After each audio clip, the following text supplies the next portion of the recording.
Namaskar. Welcome to another episode of Editorial. Today, let's talk about caste census. Let's talk about what is caste census. Let's talk about census per se. The question that I wanted to ask tonight is, will caste census actually work? If it does, who does it actually benefit? Let's get right into the show.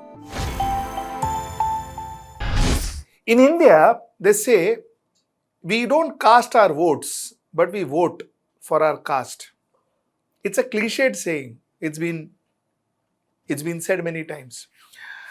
Now, started with Bihar, RJD and JDU met, and JDU and their MPs requested the Home Minister that we should be having caste census.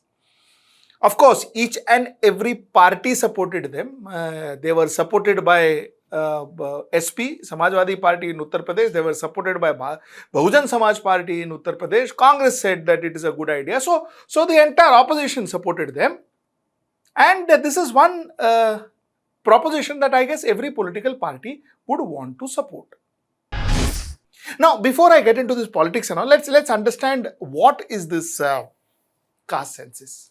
Census began in India way back in the 19th century.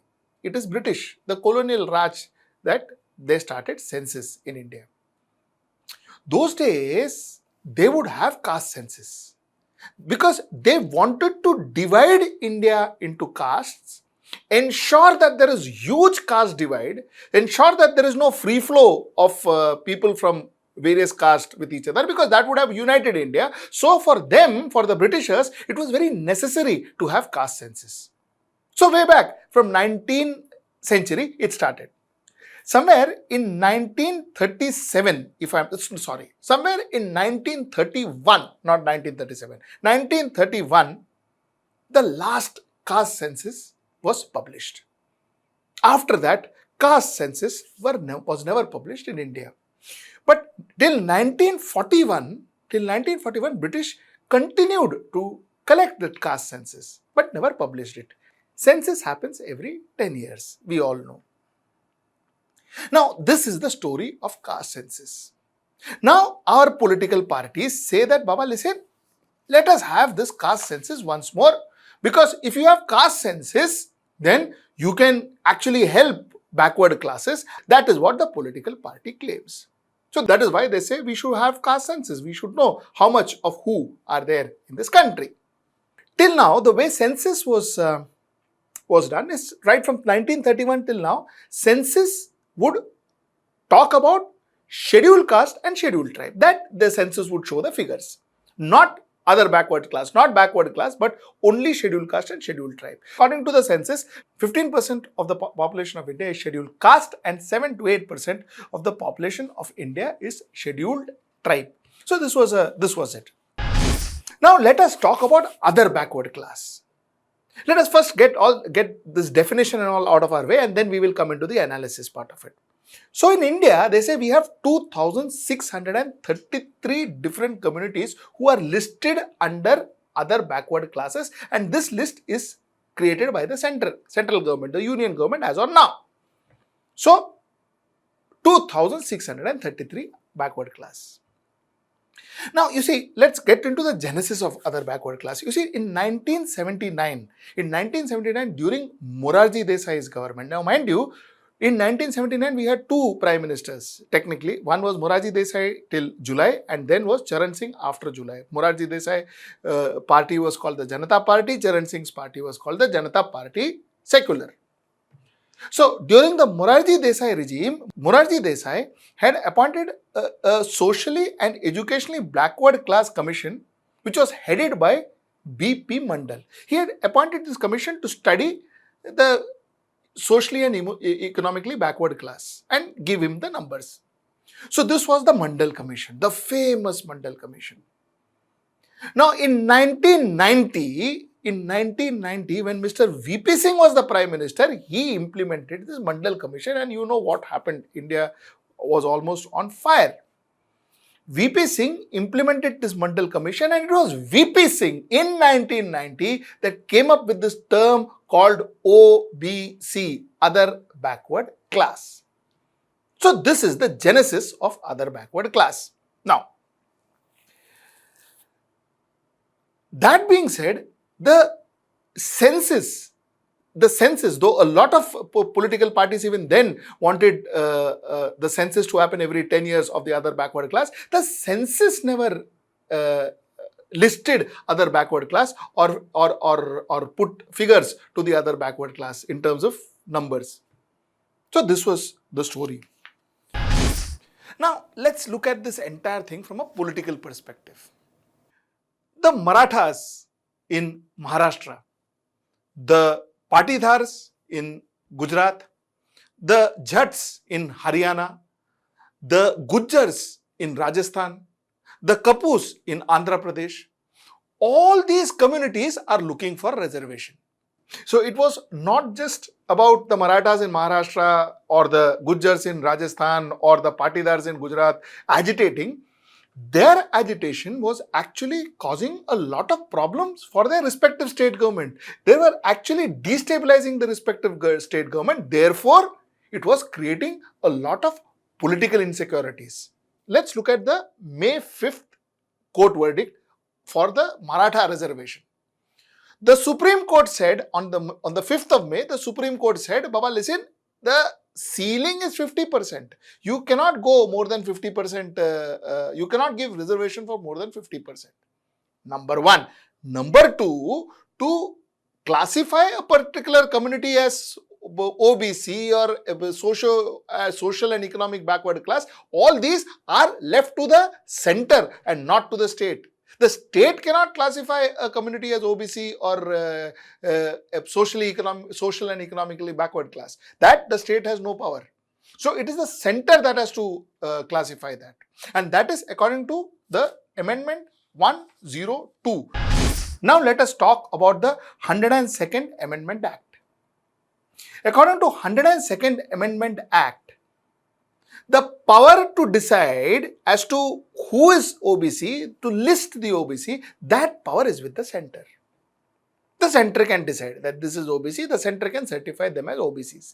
They have the rights. The states do not have that right. But now, with the 127th Amendment, the center will give that rights even to the states. So the states now can decide who are OBCs and who are not. When Dr. Babasaheb Ambedkar proposed reservation, at that point in time, it was a major social need and he proposed it because he wanted to bring about social upliftment. But is reservation used as a tool or a methodology for social upliftment? Now, how much of this reservation, how much of this caste politics has actually helped the economically, socially backward class? How much of it has it actually helped? It's a very simple logic. We've been talking reservations since our independence. In fact, before our independence. And reservations has been given. 70 years after our independence, we are still talking reservation and we are asking for more reservation. What does that mean?